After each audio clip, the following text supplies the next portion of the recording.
Express కింద పడదామని పోయినాను వరంగల్ స్టేషన్లో. సాయంకాలపు వేళ చచ్చిపోదామనుకున్న నాకు ఒక పేపర్ దొరికింది. ఆ పేపర్లో రాయబడ్డ దేవుని మాట ఏంటంటే, మరణము తర్వాత ఏమిటి?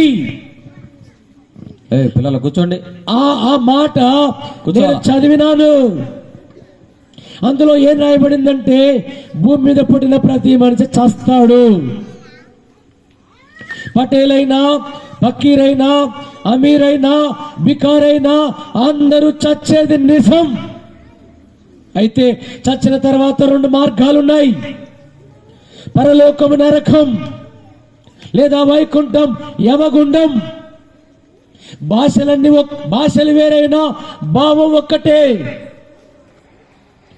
మనుషులు ఎవరైనా లేదా ప్రాంతాలు వేరైనా మనుషులు ఒక్కటే.